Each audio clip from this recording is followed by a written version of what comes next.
خلافت راشدہ اور political system of اسلام،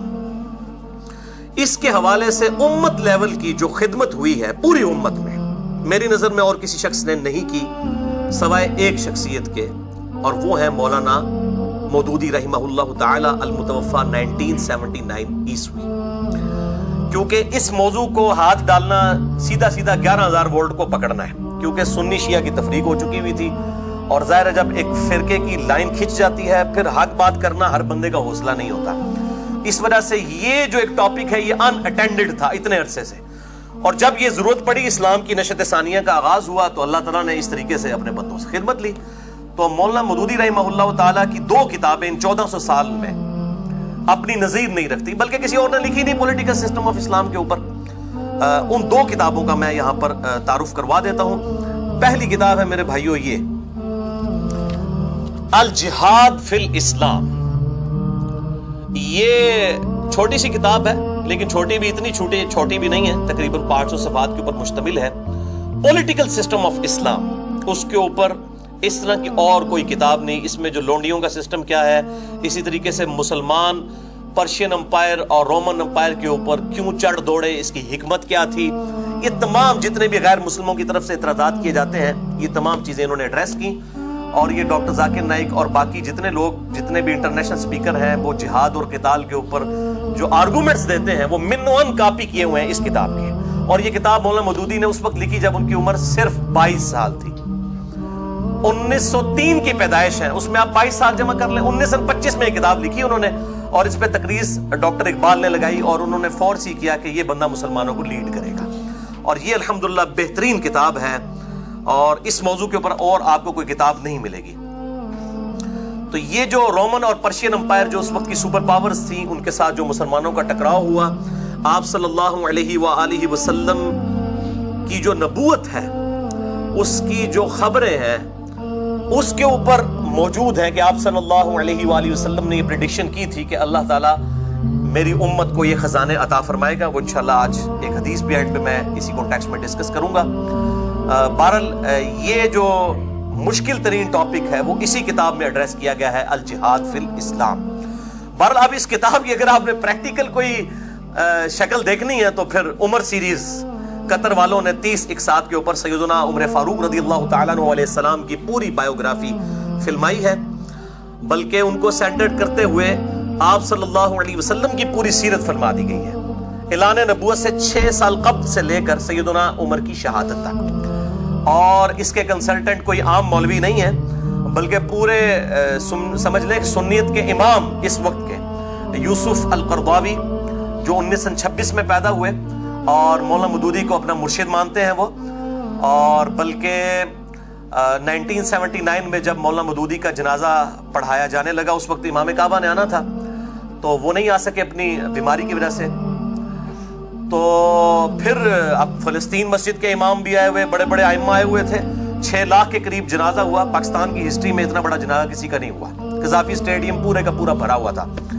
تو بہرحال پھر یہی طے پایا کہ یوسف القرضاوی صاحب ہی جنازہ پڑھائیں گے، تو مولانا مودودی کا جنازہ بھی یوسف القرضاوی صاحب نے پڑھایا ہوا ہے۔ فلسطین کے اوریجنلی رہنے والے تھے، پھر مصر میں آگے وہیں سے تعلیم حاصل کی، الازہر یونیورسٹی والے بھی ان کو سمجھ لیں اپنا امام مانتے ہیں۔ وہ کنسلٹنٹ ہیں عمر سیریز کے، اور انہی کے ایک شاگرد ہیں جن کی عمر اس وقت تقریباً 55 سال ہے، ڈاکٹر علی سلابی، یعنی ٹاپ ہسٹورین ہیں اس وقت مسلمانوں کے۔ وہ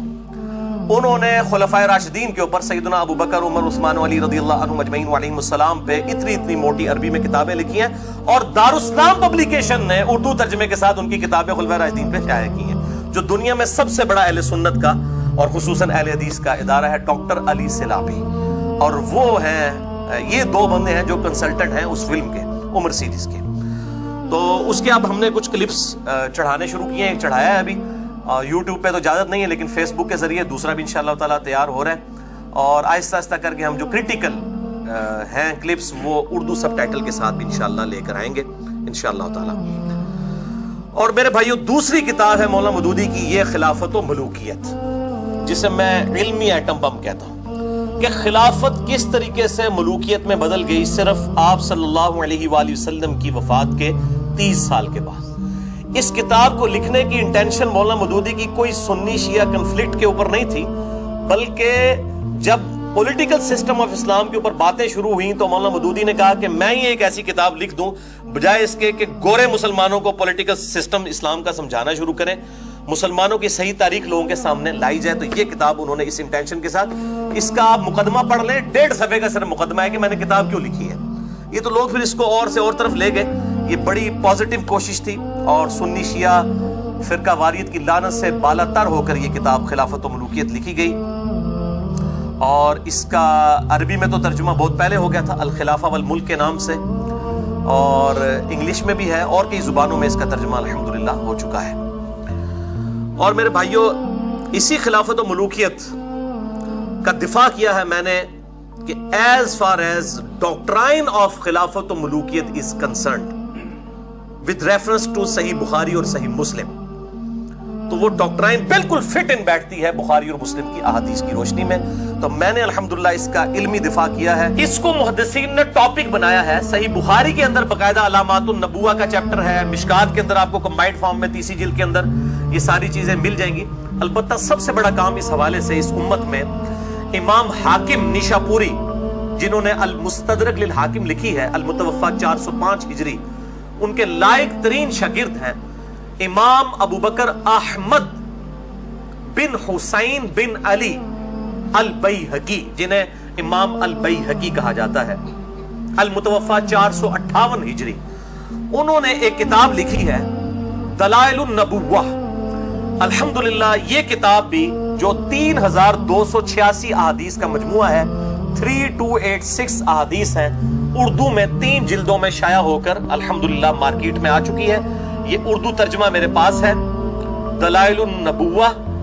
امام ابو بکر احمد بن حسین بن علی البیہقی، المتوفا 458 ہجری کا یہ لکھا ہوا مجموعہ ہے، جس میں آپ صلی اللہ علیہ وآلہ وسلم کی ساری پروفیسیز جو دنیا کی کسی کتاب، جس کسی کتاب میں بھی موجود تھیں، بخاری میں، مسلم میں، ابو داؤد میں، ترمذی میں، ابن ماجہ میں، مسند احمد میں اور کتابوں میں، وہ سب کمبائنڈ فارم میں نوٹس بنا دیے صرف اسی ٹاپک پہ، دلائل النبوہ امام بیہقی کی کتاب۔ کتابوسنت.com جو ویب سائٹ ہے، اس پہ اس کا PDF اس کا آپ کو مل جائے گا، اردو میں آپ فری ڈاؤن لوڈ کر سکتے ہیں۔ یہ دلائل النبوہ 3286 احادیث کا مجموعہ ہے، اور اس کتاب کے اندر آپ صلی اللہ علیہ وآلہ وسلم کی ساری پروفیسیز، مستقبل کی خبریں،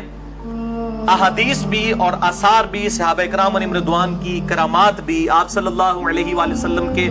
معجزات بھی جو آپ کی نبوت کی دلیل ہے، اور خصوصاً غیبی خبریں کہ آپ صلی اللہ علیہ وآلہ وسلم نے اپنی وفات کے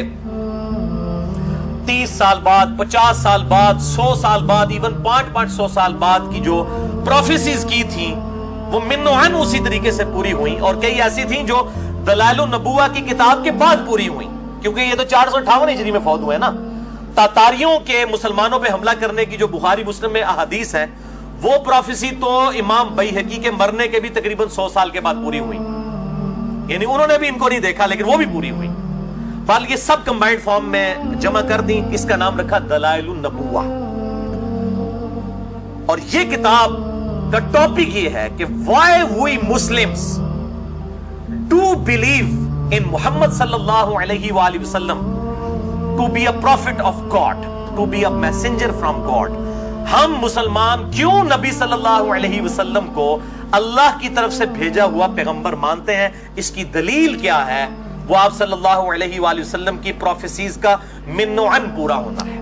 اور بائی نیم مینشن کی ہیں آپ صلی اللہ علیہ وآلہ وسلم نے پروفیسیز وہ پوری ہوئی ہیں۔ مثلا صحیح بخاری میں حدیث ہے، انٹرنیشنل نمبر کے مطابق 2812 2812، صحیح بخاری میں بھی ہے، صحیح مسلم میں بھی ہے، اور دلائل النبوہ میں بھی امام بیہقی لے کے آئے ہیں کہ آپ صلی اللہ علیہ وآلہ وسلم نے مسجد نبوی کی تعمیر کے دوران دیکھا کہ باقی اصحاب ایک ایک پتھر اٹھا کے لا رہے ہیں، یہ ہماری والی اینٹ نہیں، اتنے بڑے بڑے پتھر مسجد نبوی کی تعمیر کے لیے۔ اور عمار ابن یاسر جن کی عمر 60 سال تھی اس وقت، آپ صلی اللہ علیہ وسلم کے تقریباً آپ سمجھ لیں ہم عمر تھے، انہوں نے 2 پتھر اٹھائے ہوئے، اور مسجد نبوی کی تعمیر کے لیے آ رہے ہیں. صحیح بخاری 2812, صحیح مسلم میں بھی ہے, دلائل النبوہ میں بھی امام بہقی نے نبی علیہ السلام کی نبوت کی دلیل اس کو بنایا. آپ صلی اللہ علیہ وسلم نے اپنے مبارک ہاتھوں سے عمار ابن یاسر کے چہرے اور داڑھی سے مٹی کو صاف کیا اور کہا افسوس وائے عمار, یعنی تو اسلام کے لیے اتنی خدمت کر رہا ہے, افسوس تجھے ایک باغی جماعت قتل کرے گی.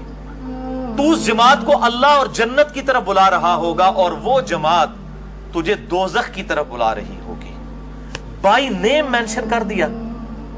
حالانکہ جنگ صفین کب ہوئی؟ 37 ہجری میں. آپ صلی اللہ علیہ وآلہ وسلم کی وفات کے 26 ایئرز کے بعد, اور آپ 26 ایئرز تک کی اس کی پریڈکشن بھی کر رہے ہیں کہ اس نے زندہ رہنا ہے, بلکہ 5-6 سال پہلے بھی ملا لے. ایک بندہ 60 سال کا ہو, اس کے بارے میں یہ پریڈکٹ کیا جائے کہ یہ 93 سال تک زندہ رہے گا, اور جنگ صفین میں یہ معاویہ کی فوج کے ہاتھوں قتل ہوگا اور مولا علی کے ساتھ ہوگا, اس لیے یہ حق کے ساتھ ہوگا. بائی نیم مینشن کرنا یہ نبوت کی خبر کے بغیر امپاسبل ہے.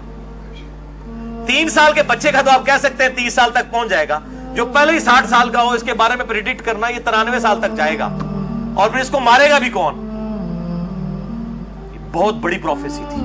من نوان پوری ہوئی. اس طرح سیدنا حسین ابن علی کے بارے میں جو مسند احمد میں آتا ہے کہ اپنی گود میں اٹھایا ہوا ہے اور حضور زاروں کے دار رو رہے ہیں, مولا علی حاضر ہوئے ہیں, کہتے ہیں اللہ کے محبوب صلی اللہ علیہ وآلہ وسلم آپ کو کس نے غمگین کر دیا؟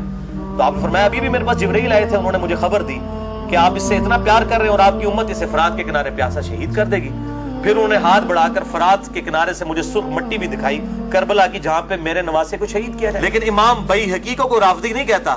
لیکن ہمیں لوگ رافضی کہتے ہیں. امام شافعی کو بھی انہوں نے کہہ دیا, اور امام شافعی کو شعر کہنا پڑا, ان کان رفضا حب آل محمد فلیشهد الثقلان انی رافضی. اگر اہل بیت کی محبت کا نام رافضی ہونا ہے تو جن و انس اس پر گواہ ہو جاؤ کہ میں رافضی ہوں.